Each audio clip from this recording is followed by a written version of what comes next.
Every engineering breakthrough happened when tools matched the scale of the problem. This time, it is the medical treatments that's changing its scale. Innovate to sustain. Hi everyone, welcome back. Let's innovate to sustain. Every major advancement in engineering happened when the tools and equipments reached the scale in which the problem existed. We moved from hand tools to mechanizing when electronics became microscopic. Now we know that most diseases don't begin at the organ level, they begin much earlier at the levels of cells and molecules. But our medicines and treatments we use today don't work at that level.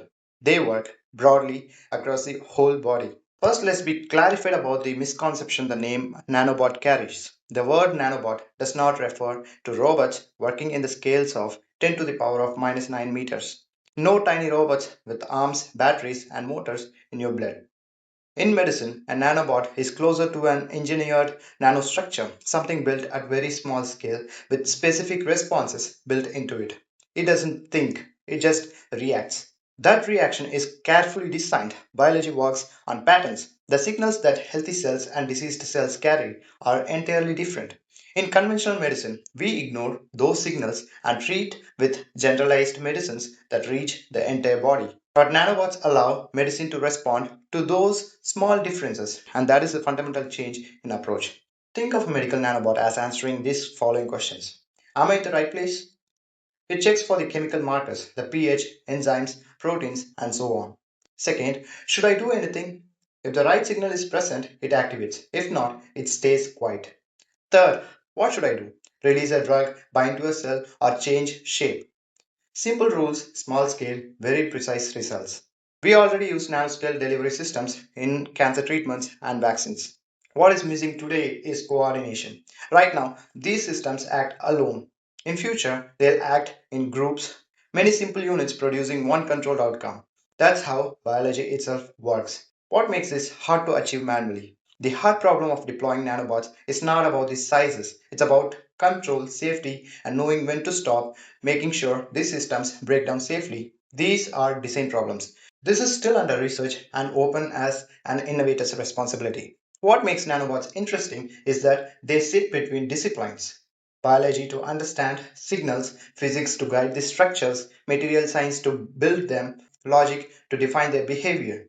Some of the best ideas here will come from people who think in systems and not silos. These principles are already being explored in real laboratories, not as fictional robots, but as practical nanoscale molecules that sense, respond, and act where disease actually begins.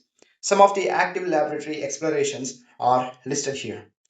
Targeted nanostructure delivery using lipid nanoparticles and polymer carriers like PLGA to release drugs only to diseased cells.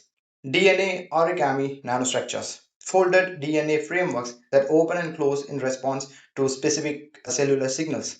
Magnetically guided nanobots based on iron oxide nanoparticles controlled externally to break clots or guide treatments. Gold nanoparticle systems using auric nanoparticles for precision cancer therapy and photothermal treatments. Carbon based nanostructures like carbon nanotubes and graphene derivatives for sensing and targeting delivery. Swarm nanosystems. Simple units coordinated through chemical gradients rather than central control. Biodegradable nanocarriers. Materials like chitosan and PEG based polymers that safely dissolve after use. Nano-diagnostic sensors, quantum dots, and molecular probes that detect disease at the cellular level before symptoms appear. Nanobots can't replace doctors. It adds up their super potentials. What they can change is precision. They activate medicine only where it is needed and stay inactive everywhere else. If diseases initiate at microscopic levels, it makes sense that treatment eventually should too. And that shift in thinking is where real medical innovation begins. Let lives thrive to a sustainable establishment in this universe. So let's innovate to sustain. Stay updated about the voids that need innovators' vision. Don't forget your formalities to our channel. Nandri, Vanakkam.